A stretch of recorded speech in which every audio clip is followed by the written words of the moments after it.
Being from Atlanta, Georgia, I'm not exactly a stranger to poisonous snakes. So, in Parshat Shmos, Moshe Rabbeinu asks for an os from HaKadosh Baruch Hu to show Klal Yisrael as to how to prove to them, that he was sent by Hashem. And Hashem, one of the things Hashem tells him is put down your staff, and his staff, his stick, turns into a snake. Then the pasuk says that Moshe Rabbeinu was told by Hashem, put out your hand, grab the tail, and then the snake turns back into a stick.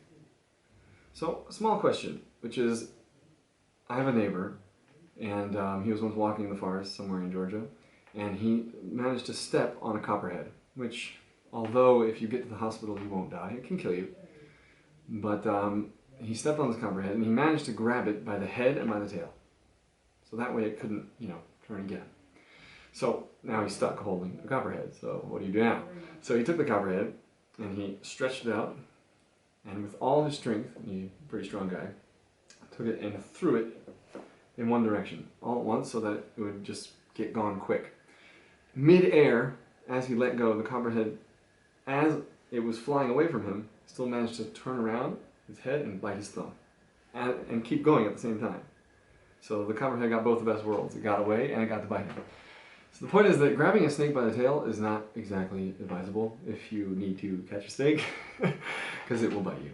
So the question just is, what is the significance that Hashem has to tell Moshe Rabbeinu, go grab the snake by its tail, and then it turns into a staff? So I think that's something very important that's being taught to us here about how to deal with the Yetzer Hara. Classically, the Yetzer Hara and the Nachash, it was the original Nachash, the Yetzer Hara is compared to a Nachash, or it's represented by a Nachash.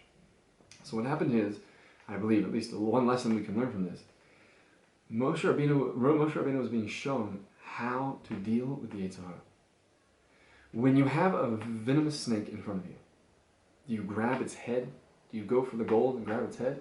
No, Hashem says, put out your hand. All you got to do is grab its tail, and I will do the rest. The tail is probably the least, it's the least dangerous part of the snake. And Hashem was trying to show Moshe Rabbeinu, all you have to do with the Yetzer Hara is grab the part you can handle, just the tail, and immediately it turns into a staff again. Hashem does the rest. So in life, we are faced with challenges, and often they are very difficult challenges. And they are very, very scary. And we don't know what to do. So the Torah is telling us, you have to grab the tail. You just have to make a haskalah. You have to start. And then Hashem will take care of the rest. Specifically in the area of Limanat Torah. This is a tremendous Yetzer Hara, because what he does is he says like this. If I cannot do X, Y, or Z, if I can't get through a whole blot, if I can't get through 10 lines, if I can't, so then what's the point of starting? And this is where the Yetzer Hara takes he fights his strongest battle.